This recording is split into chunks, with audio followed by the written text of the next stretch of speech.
So there's a reason why this scenario is the last one in the vanilla version of Frostpunk. It draws on the strategies you might have used in the previous 3 scenarios to make it through this one. You will definitely feel every opportunity cost in the choices you make. In this video, I'll cover all phases in the scenario as well as the general milestones needed to evacuate the maximum number of people.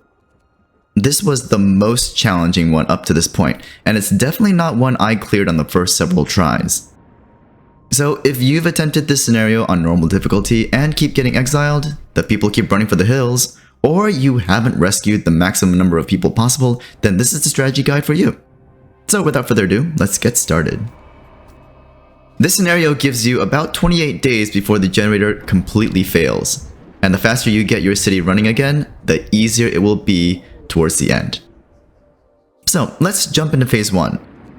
It takes about a week to complete this phase as the city is kinda on fire and people are really pissed. So here are a few milestones you'll want to aim for. Focus on getting the sick treated ASAP. During the first few days, every single person you save in treatment will be helping you collect more resources once they're back on their feet. It is entirely possible to do this on the first day. Throughout this phase, you'll want to spam the heck out of gathering posts by strategically placing them for maximum coverage around the ruins. You'll be getting a vast majority of your wood and steel from them. Get scouts out into the wasteland and start collecting the resources there as early as possible. You'll want to have access to the steel outpost to switch over from coal once you've built that up in the city. Keep an eye on your upgrades and strive to focus on maxing out the steel tech tree by the end of this phase. This is the most critical resource with the lowest number of possible generators. Your ability to crank out steel will determine whether or not the Dreadnought will save the maximum number of people. While you're busy juggling everything else, you'll also have to keep an eye on storage limits. Strive not to allow any resource to max out and build your city to keep pace with the amount gathered. That being said, make sure you plan out your city ahead of time. The pause button is your friend, and the general layout strategies you may have picked up on in the previous scenarios will really help you here. This phase ends when you've cleared most of the ruins, lowered the discontent below 25%, and raised hope over 50%. Phase 2. The next few days are for racing to find out what exactly is happening to the generator. So this phase is pretty short. Here are a couple of things you'll want to do. Keep an eye on the number of sick people and strive to keep everyone as warm as possible. In the In-Depth series, we started upgrading the houses in phase 1, so it's a good idea to continue this process. You'll want to aim for houses up to range 2 of the generator by early phase 3. Focus on researching the repair station over the next few days and continue to mop up any ruins remaining. At the same time, you'll want to start increasing the production rate of all resources. You'll want to aim to have the repair station done by around day 9 or so, and pull as many engineers off as you can from the workshops and medical posts. This works especially well after working hours, since they will work in the repair station around the clock without any penalties. One of the hardest choices you'll have to make at the end of this phase is whether or not you want to lie to the public. While you may get a hope boost if you do, keeping that lie up may be more trouble than it's worth later on. You can still save the maximum number of people with the truth too.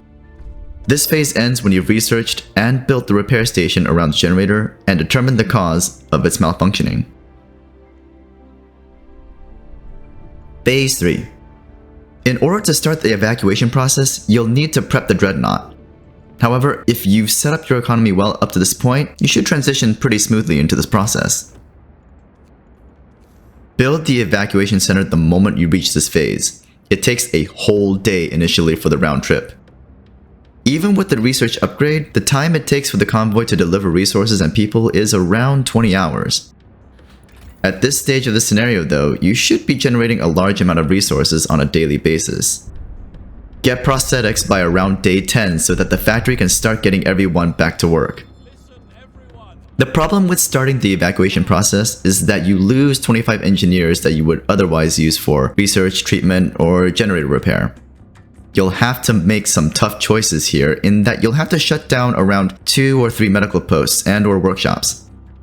However, you do have the option of bringing all the engineers in from the wasteland to help you out. Once the engineers reach the Dreadnought, it should be pretty straightforward to send the initial required resources to get the first cabin up and running. Phase 4. It is time to evacuate the city and cannibalize it in the process. Your mileage is probably going to vary here as there are a number of events that could change the timeline. It only takes a few key events for the entire operation to fall apart if you're not careful. The only real requirement to completing this scenario now is to send 5,000 coal to the Dreadnought and launch it with the people you've already sent. As you can see, this is easily achievable, so you could finish within the next 2 days by maxing out coal deliveries in 2 trips. The remainder of this video covers maximizing the Dreadnought to save as many people as possible. On day 12, you'll have to make a choice concerning the children in the city. If you're trying to save everyone, you'll have to send the children out first anyway. So I chose that one for the hope boost. Every child should be out of the city before you start sending workers.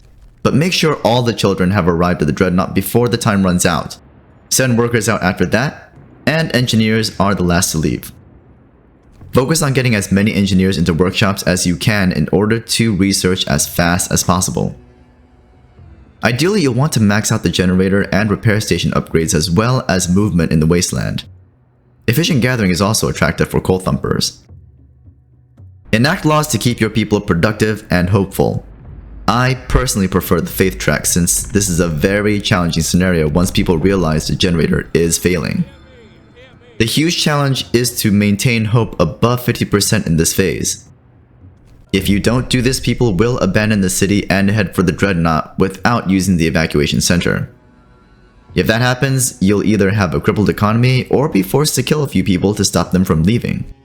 That being said, while I didn't prioritize this in the run, you might want to research extended shift before enacting other laws. Another option you might consider is the House of Healing to free up engineers. Regardless, you'll need faith keepers or guard stations to keep the peace as the generator falls apart. Use every single core you have available for upgrades, and send cores to the Dreadnought only when it's necessary to accommodate more people. This way, you'll maximize their usage for resource output and maybe an automaton or two. Strive to keep everyone employed. If you find yourself with a large number of idle people, build coal thumpers and gathering posts or flying hunters depending on your needs for the Dreadnought. Expand storage so that you can keep stockpiling until you start sending them to the Dreadnought. Remove or reassign them to other resources when they're no longer needed. As more people leave for the Dreadnought, you need to start scaling down the infrastructure. Keep in mind that the less people there are, the less facilities and housing are needed. The resources reclaimed as you deconstruct the city will also help towards supporting the evacuation effort. Once you've delivered the max number required for a resource, cut back on the production to maintenance levels for your current population. The hardest part of the scenario is playing the waiting game for the 4,000 steel you'll need to complete the final cabin. Because I forgot to dedicate a resource depot for steel, I didn't complete the final cabin until day 24. So let me know in the comments below what your personal best is for this scenario.